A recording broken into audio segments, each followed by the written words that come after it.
Lauren here from Genesis Tutoring. Today we're going to be doing a really difficult question on the new Unit 11 challenge questions in the SAT Reading and Writing on Khan Academy as I go through this text in a separate note. All right?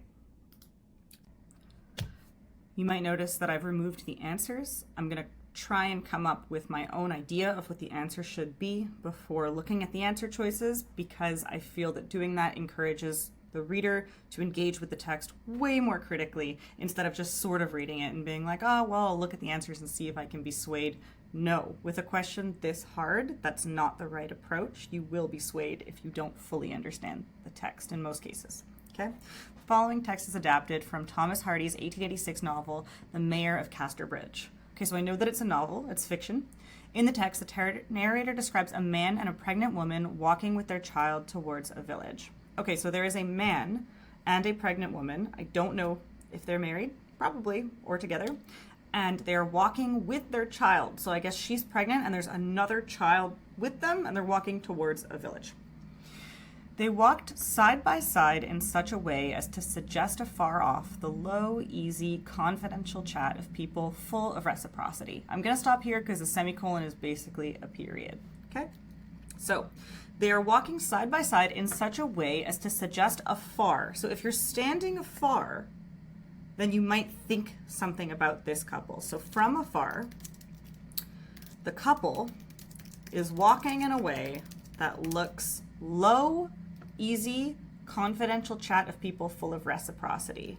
Okay, so that looks easy and like they're in a good, intimate chat. All right? But on closer view, it could be discerned that the man was reading or pretending to read a ballad sheet which he kept before his eyes with some difficulty by the hand that was passed through the basket strap.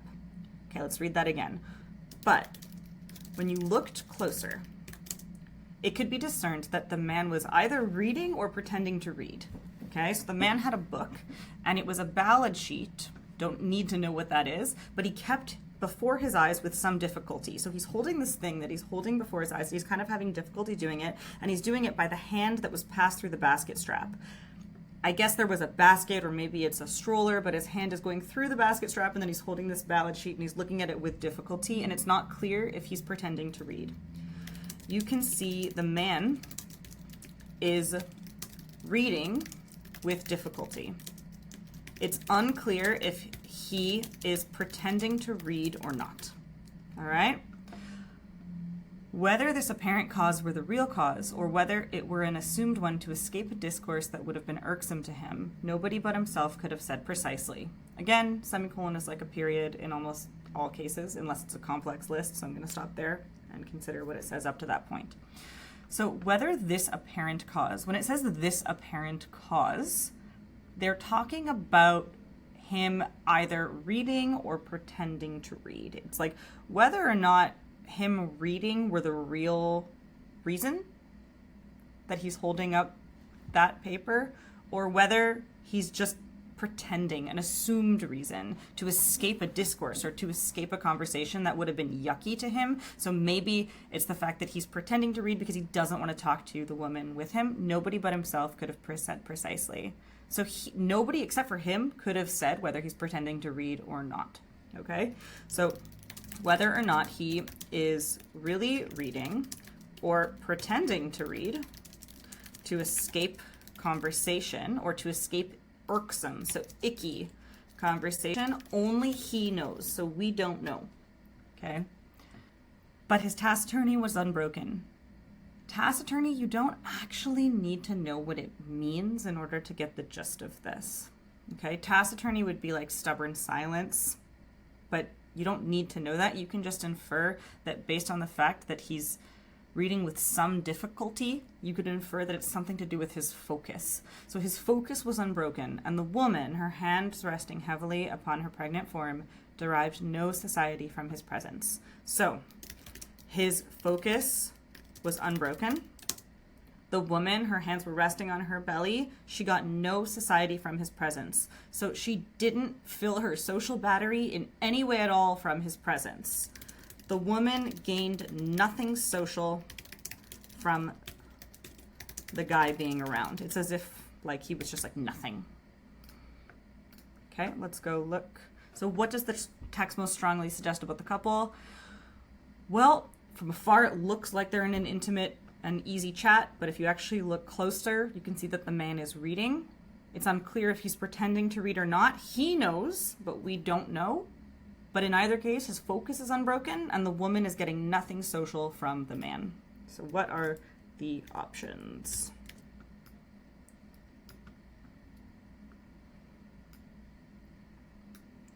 Although their silence might at first seem awkward, both partners prefer the lack of conversation and are content to keep their thoughts to themselves.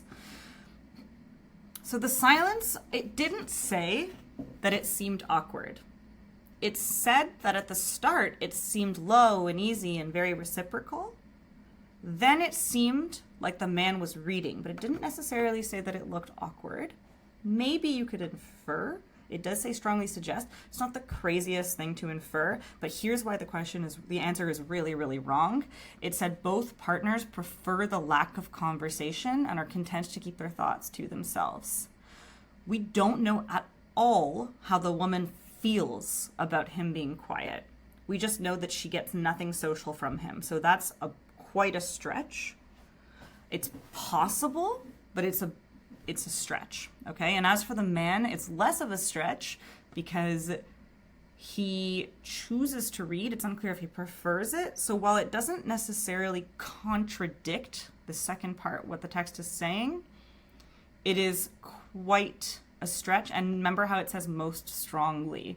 So while it's possible, I'm hoping that there's a stronger one that's less of a stretch. The less of a stretch that you have, the better the answer. Even though the man appears to ignore the woman by focusing on the ballad sheet, yeah, he appears to ignore her because she's getting no society from his presence. He's looking at it with his eyes with some difficulty. His true motives are evident to observers who pay close attention to the couple's behavior. Okay, so his true motives, what are his true motives? I don't actually know.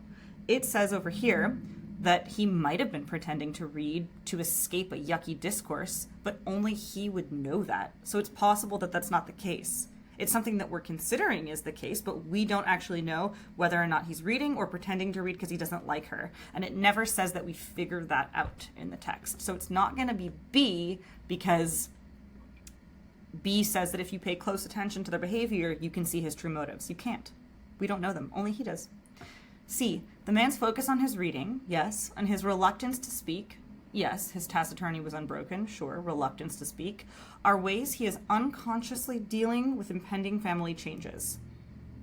Okay, so maybe by impending family changes, they mean the child being born, if it's his child. It's possible, but is his focus and reluctance to speak the reason that he is he doing that because he is having to deal with stress about the pregnancy? I don't see that necessarily. I don't see anything in here about how the man feels about the impending family changes or the pregnancy or any changes in general. So while it's possible, it's a bit of a stretch. So A and C are possible, but they're stretches. From a distance, they appear to share a natural rapport, but as they walk, little real connection seems to exist between them. So that's kind of what I wrote over here. From a distance, from afar, the couple appears to share a natural rapport. The couple is walking in a way that looks easy and like they're in a good intimate chat. Yes. But as they walk, little real connection seems to exist between them. But when you look closer, you can see the man is reading with difficulty, and the woman is gaining nothing social from him, i.e. they're not really connecting.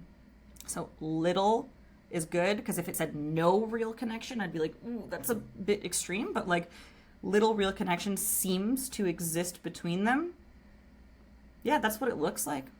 D would be the safest answer. That is what it most strongly suggests. If you'd like more one-on-one support or to talk to me directly, you can go to genesistutoring.ca. I hope you found that helpful.